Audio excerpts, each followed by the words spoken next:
శివపురం అనే గ్రామంలో సావిత్రి అనే ఆవిడ ఉండేది. తను పొద్దున్నే లేచి ఇంటి పనులు చేసుకుంటూ ఉంది. ఏ ఇంట్లో అయినా ఇంటి కోడలొచ్చిన తరువాత అత్త చక్కగా కుర్చీలో కూర్చొని కోడళ్లను ఒక ఆట ఆడుకుంటూ కోడలితో పని చేయిస్తూ కాలు మీద కాలేసుకొని దర్జాగా బతికేస్తుంది. కాని నాకు ఆ అదృష్టం లేదనుకుంటా. ఇంట్లో 2 కోడళ్లున్నారు. నేను లేచిన తరువాత గాని లేవరు. వాళ్ళు లేచే సమయానికి కోడి కూయడము అవుతుంది, దాన్ని కోసి కూరొండడం కూడా అవుతుంది అనుకుంటూ సావిత్రి పనులు చేసుకుంటూ ఉంది. అమ్మా అక్షరా, కాస్త లేచి పని చెయ్యొచ్చు కదమ్మా. అత్తయ్యా, మీకు నోట్లో నాలుక మీద నా పేరే రాసుందా అత్తయ్యా? ఎప్పుడు నోరు తెరిచినా కూడా మొదట నా పేరే వస్తుంది మీకు. అదిగో ఆ పద్మని లేపొచ్చుగా. అబ్బా, ఇంకా సూర్యుడు రాకముందే నీ పోటీ మొదలయ్యిందా? అలా కాదే అక్షర, నువ్వంటే పెద్ద కోడలివి. చాలా రోజుల నుండి నీ పేరు నోటిలో నానుతుంది. నానుతుంది. ఎందుకు నానదు? మీకు మీ చిన్న కోడలంటేనే ఎక్కువ ప్రేముందని తెలుస్తుందిలేండి అత్తయ్య గారు. ఎందుకే పొద్దున్నే మాటల తూటాలు వదులుతున్నావు? అంతేలేండత్తయ్యా, అక్క చిన్నప్పుడు ఏదో తూటాని మింగేసినట్టుగా ఉంది. అందుకే ప్రతి మాట తూటాలాగే వస్తుంది బయటికి. అమ్మయ్యా, ఇద్దరూ లేచారా? ఇంకా మీ నోటికి తాళం వేసి కాస్త చేతులకు పని చెప్పండి. అబ్బబ్బా, ఈ మట్టి ఇంట్లో ఎంత ఊడ్చినా కూడా ఎక్కడో ఒక దగ్గర నుండి మళ్ళీ మట్టి పడుతుంది. రోజుకి 6 సార్లు ఊడ్చలేక చచ్చిపోతున్నామనుకోండి. నువ్వైతే ఊడ్చలేక చచ్చిపోతున్నావు. ఇదిగో నేను మాత్రం ఈ మట్టి పొయ్యి మీద వంటలు చేయలేక చస్తున్నా. ఎంత ఊదినా పొగ తప్ప మంట రావటం లేదు.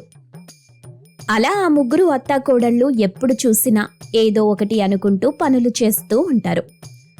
వాళ్ళు రోజూ ఇంటి పనులు అవ్వగానే ఆ ఊళ్ళో వీరేంద్ర అనే జమీందారు ఇంట్లో పాచి పనులు చేయడానికి వెళ్తారు. ఓ రోజు వీరేంద్ర తన ఇంటికి ఒక ఫ్రిడ్జ్ని తీసుకొచ్చాడు. అయ్యగారు, ఇదేం వస్తువండి, ఇంత పెద్దగా ఉంది? మన ఇంట్లో బీరువాలాగా. కొంపదీసి ఇది బీరువానా ఏంటి? అప్పుడు వీరేంద్ర పెద్దగా నవ్వి, ఇది బీరువా కాదు అక్షరా, దీన్ని ఫ్రిజ్ అంటారు. ఏంటది ఫిజ్జా? అంటే దాంతో ఏం చేస్తారయ్యగారు? దీనిలో ఏ వస్తువు పెట్టినా కూడా చల్లగా అవుతుంది. ఇప్పుడు వేడిగా ఉన్న నీళ్ళిందులో పెట్టగానే అవి చల్లగా అయిపోతాయి అని చాలా వివరంగా చెప్పాడు. తరువాత ఒకరోజు, అక్క, ఆ ఫ్రిడ్జ్ వచ్చి ఇన్ని రోజులైనా కూడా అందులో పెట్టిన నీళ్లు తాగలేదు, అందులో పెట్టిన పండ్లు కూడా తినలేదు. నాకొకసారి ఆ ఫ్రిడ్జ్లో పెట్టిన వస్తువులు ఎలా ఉంటాయో రుచి చూడాలనుందక్కా. నాకు మాత్రం లేదనుకుంటున్నావా చెల్లి? రోజు వాళ్ళందులో నీళ్లు తాగుతూ ఉంటే నేను గుటకలు వేస్తుంటాను. అయితే ఒకసారి రుచి చూద్దాం పదక్కా. వీళ్ల మాటలు విన్న సావిత్రి, ఏంటే ఏదో గుసగుసలు పెట్టుకుంటున్నారు? దేని గురించి? అత్తయ్య, మీరు అదిగో ఆ ఫ్రిడ్జ్ చూశారా అంటూ పద్మ ఇంకా అక్షర మాట్లాడుకున్న విషయమంతా సావిత్రికి చెప్పింది.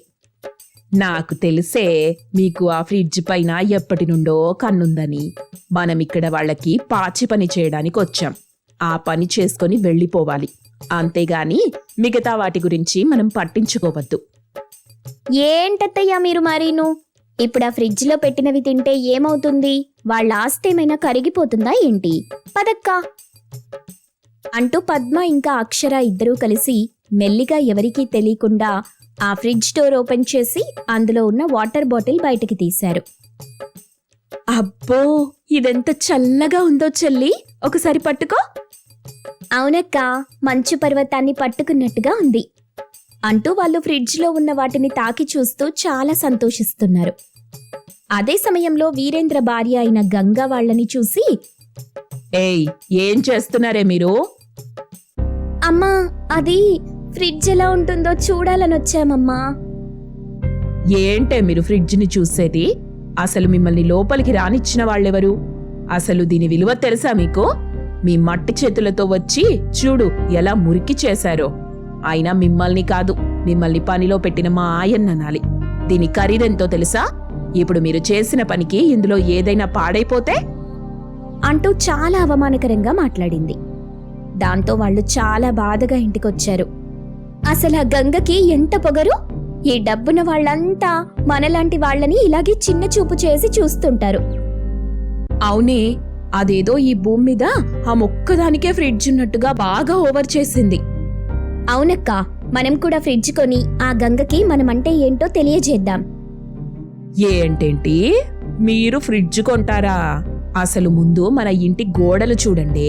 ఈ మట్టి గోడలు కాస్త కూలిపోతే మనం ఉండడానికి కూడా ఏముండదు. అత్తయ్య, ఆమన్ని మాటలన్నా కూడా మీకు పౌరుషం లేదా?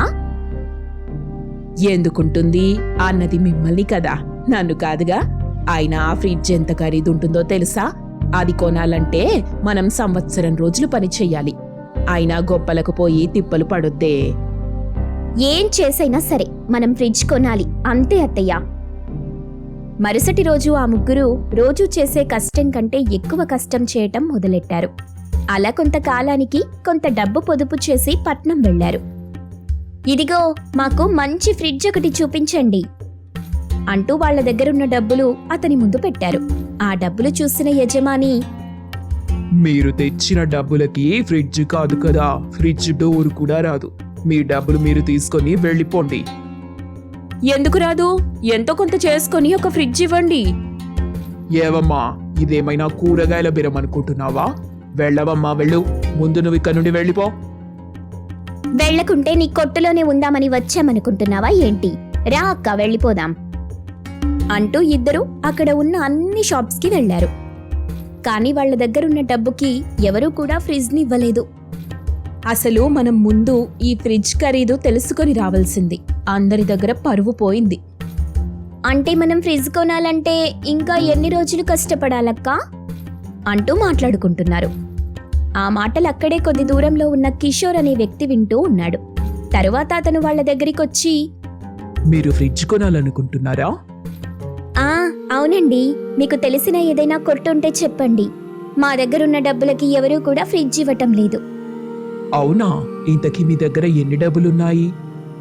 పద్మ తన దగ్గర ఉన్న డబ్బు తీసి కిషోర్ చేతిలో పెట్టింది. ఇదిగోండి, ఈ డబ్బులే ఉన్నాయి మా దగ్గర. మిమ్మల్ని చూస్తూ ఉంటే చాలా మంచివారిలా ఉన్నారు. మీరే ఏదో ఒకటి చేసి మాకు ఫ్రిడ్జ్ నిప్పించరా? అలాగేనండి. ఇదిగో ఇక్కడే పక్కనే నా మిత్రుడి కొట్టొకటుంది. అందులో చాలా తక్కువ ధరకే మీకు మంచి ఫ్రిడ్జ్ లభిస్తుంది అంటూ చెప్పాడు. ఆ మాటలకి అక్క చెల్లెళ్ల ఆనందానికి అవధులు లేవు. కిషోర్ వాళ్ళని ఒక కొట్టు దగ్గరికి తీసుకువెళ్లి ఒక ఫ్రిడ్జ్ ఇప్పించాడు. అక్క, ఆ దేవుని దయ వల్ల మనకి ఫ్రిడ్జ్ దొరికింది. ఇప్పుడింకా ఆ గంగ సంగతి చెప్దాం అనుకుంటూ వాళ్ళు ఆ ఫ్రిడ్జ్ తీసుకొని గంగా ఇంటి ముందు నుండి పెద్దగా ఊరేగిస్తూ తీసుకెళ్తున్నారు. అది చూసిన ప్రజలంతా, అమ్మో, ఇద్దరు కోడళ్ళు అనుకున్నది సాధించారు. ఫ్రిడ్జ్ కొనాలని భీష్మించుకు కూర్చున్నారు. కొనేశారు అని అందరూ వాళ్ళని పొగుడుతూ మాట్లాడుకుంటున్నారు. అత్తయ్య, చూసారా, మనం ఫ్రిడ్జ్ని కొనలేమన్నారు. ఇప్పుడు చూడండి, ఆ గంగా కంటే పెద్ద ఫ్రిడ్జ్ని మనం కొన్నాం.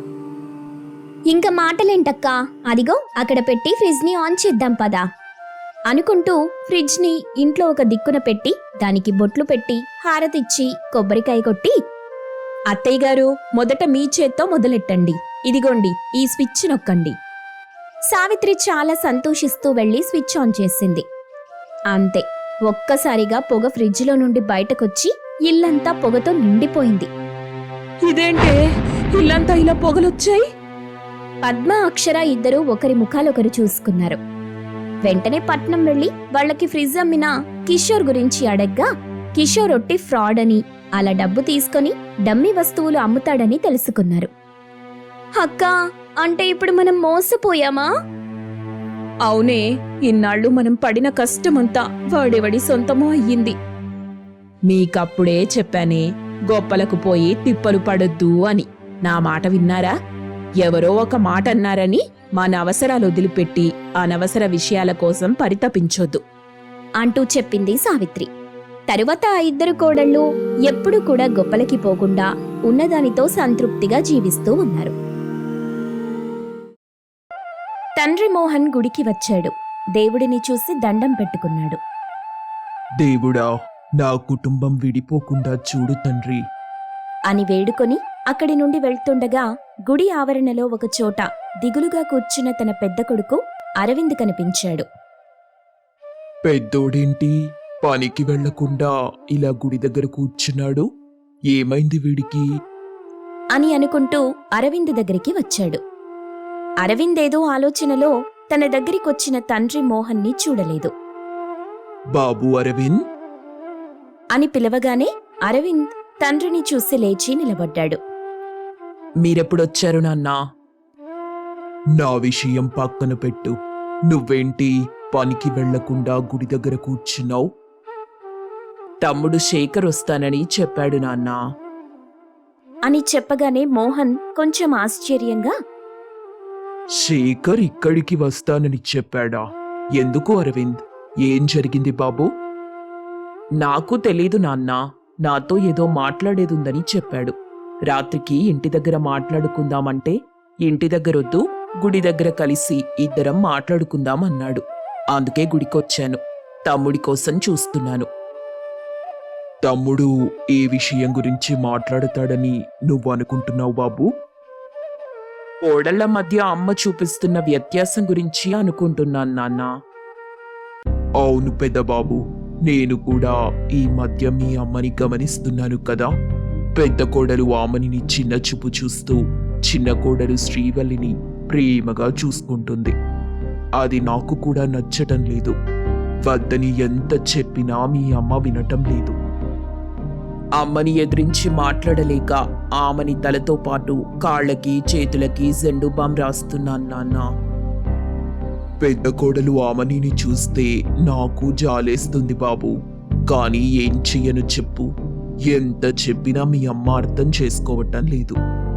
అని తండ్రి కొడుకులు మాట్లాడుకుంటూ ఉండగా సరిగ్గా అదే సమయంలో ఆమని పుట్టింటి దగ్గర తండ్రి గోపాలం ముందు చెక్కపెట్టెలోని డిగ్రీ సర్టిఫికెట్స్ ని చూస్తూ, ఈ డిగ్రీ సర్టిఫికెట్స్ అవసరం రాదని అనుకున్నాను నాన్న. కాని వచ్చింది. వీటిని తీసుకెళ్లి మా అత్తయ్యకి చూపిస్తాను. ఎందుకు తల్లి? మీ అత్తయ్య గారు వీటిని చూస్తానని చెప్పారా ఏంటి? అవునాన్నా, ఇప్పుడు నాకు వీటి అవసరం చాలా ఉంది. వీటిని తీసుకొని మా అత్తగారింటికి వెళ్తాను. నేను జాబ్ చేస్తానని చెప్తాను. అప్పుడేమంటుందో కూడా చూస్తాను. అది కాదు తల్లి. పెళ్లి చేసేటప్పుడు నువ్వేం చదువుకోలేదని చెప్పాను బిడ్డా. అందుకే నాన్న, ఇంటికొచ్చిన వాళ్ల ముందు నన్ను మా అత్తయ్య పని మనిషిని చేసింది. తోటికొడలు శ్రీవల్లిని మహారాణిని చేసింది.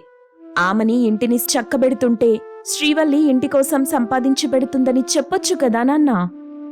చెప్పాలి, కానీ మీ అత్తయ్యకి అంత పెద్ద మనసు లేనట్టుంది తల్లి.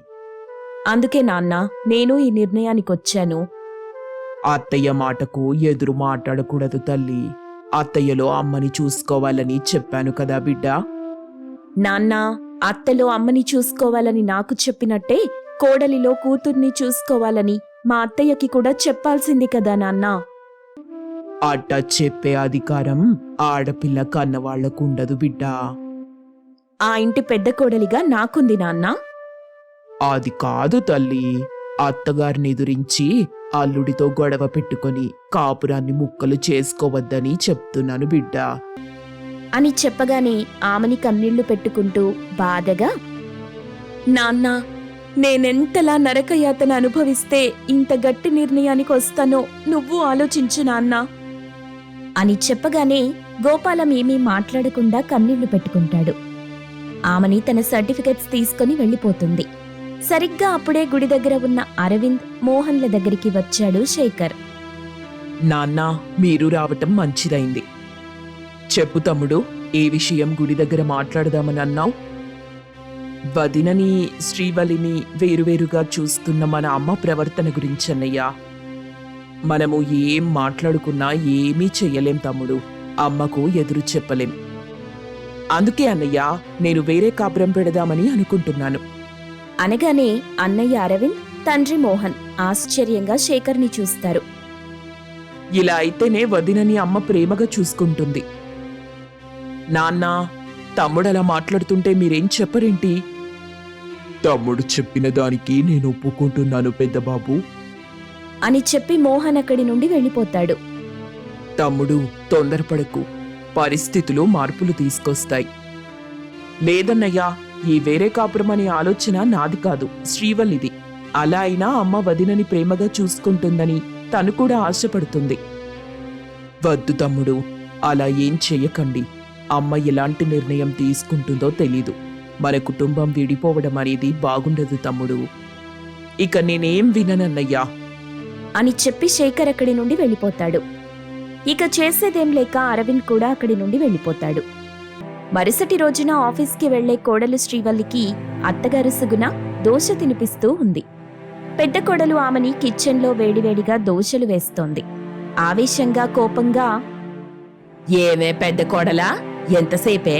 ఇక్కడ ఆఫీస్కు వెళ్లే కోడలి ప్లేట్లో దోశలైపోతున్నాయి అని అంటుంటే కిచెన్లో ఉన్న పెద్ద కోడలు ఆమెనికి ఎక్కడ లేని కోపం వస్తుంది. అక్కడే ఉన్న తన భర్త అరవింద్ ఆమెని ఓదారుస్తుంటాడు. ఇంక నా వల్ల కాదండి, నేను వెళ్లి చదువుకున్న విషయం చెప్పి నేను కూడా జాబ్కి వెళ్తాను. అప్పుడు నాకు కూడా ఇలాంటి ఇంటి చాకిరీ అంతా తప్పుతుంది కదా. కొంచెం ఓపిక పట్టు ఆమని. తమ్ముడు నాకు చెప్పింది నేను నీకు చెప్పాను కదా. మీరు చెప్పారు గాని మీ తమ్ముడు తన బెడ్రూంలో నుండి ఇంకా రాలేదు అలా ఆవేశపడకు ఆమని అని అంటుండగా అత్త సుగుణ మళ్లీ అరుస్తుంది. ఆమెని కోపంగా గరిట పట్టుకుని హాల్లో ఉన్న వాళ్ల దగ్గరికొచ్చింది. అప్పుడే వాళ్ల దగ్గరికొచ్చిన శేఖర్, అమ్మా, నేను నీతో మాట్లాడాలనుకుంటున్నాను. చిన్న కోడలు జాబ్కి వెళ్లిన తర్వాత మాట్లాడుకుందాం బాబు. అందరూ ఇంట్లో ఉన్నప్పుడే నేను మాట్లాడాలనుకుంటున్నాను. నాన్న, అన్నయ్య, హాల్లోకి రండి. నేను చెప్పింది అందరూ వినాలి. అనగానే అరవింద్ మోహన్ హాల్లోకొస్తారు.